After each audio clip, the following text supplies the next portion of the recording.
America शैतान और Israel उसका पाला हुआ जानवर।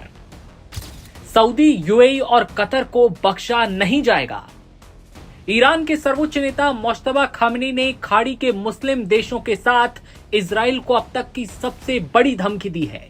ये धमकी ऐसे वक्त में आई है जब तेहरान और वॉशिंगटन अपने 3 महीने से चल रहे युद्ध को खत्म करने की कोशिश कर रहे हैं। लेकिन अब ईरान ने जिस तरह से धमकी दी है, उसके बाद लगता है कि शांति के तमाम रास्ते बंद हो चुके हैं और अब युद्ध से पहले की रूपरेखा तैयार हो रही है। कहा जा रहा है कि ईरान के 58 साल के नए सुप्रीम लीडर खामेनेई एक गुप्त स्थान पर छिपे हुए हैं। उनका ये बयान अमेरिकी सेना की तरफ से दक्षिणी ईरान में मिसाइल ठिकानों और बारूदी सुरंगें बिछाने की कोशिश कर रही नावों पर हमला करने के कुछ घंटों बाद आया। उन्होंने अमेरिका को महान शैतान और इजराइल को उसका प्रशिक्षित जानवर बताते हुए ईरान के सशस्त्र बलों की तारीफ भी की।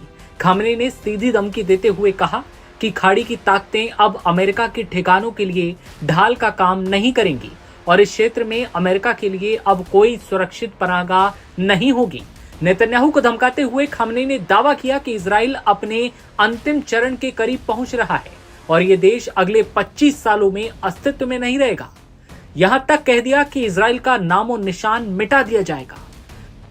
खामेनेई ने कहा, ईरान, सऊदी अरब, यूएई और कतर जैसे पड़ोसी देशों को साफ संदेश दे रहा है कि अगर उन्होंने अपने देश में मौजूद अमेरिकी सैन्य ठिकानों का इस्तेमाल ईरान के खिलाफ होने दिया तो ईरान उन देशों को नहीं बख्शेगा।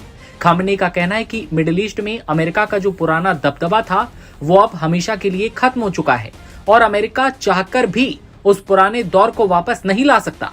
इसके लिए उन्होंने एक पहिए का इस्तेमाल किया, जिसका मतलब है कि समय का पहिया पीछे नहीं घूमेगा, आगे ही बढ़ेगा और एक दिन अमेरिका का दबदबा मिडिल ईस्ट से हमेशा के लिए खत्म हो जाएगा। अमेरिका को महान शैतान और इजराइल को उसका पाला हुआ जानवर बताते हुए ईरानी नेता ने देश की सेना की जमकर तारीफ की है।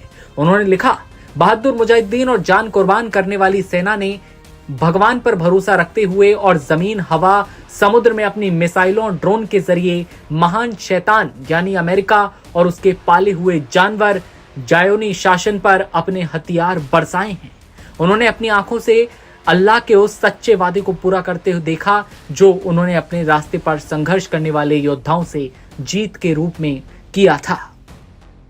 तो ये सीधी धमकी अब ईरान की तरफ से इजराइल, अमेरिका के साथ साथ उन तमाम खाड़ी मुस्लिम देशों को दे दी गई है जो अमेरिका का साथ देते आए थे, जिसमें सऊदी, यूएई और कतर, ये 3 नाम ईरान की लिस्ट में सबसे ऊपर हैं, जिनको सीधी धमकी दे दी है कि अगर इन्होंने मदद करने की कोशिश की तो इन्हें बख्शा नहीं जाएगा। फिलहाल इस रिपोर्ट में इतना ही। आप देखते रहिए नव भारत टाइम्स।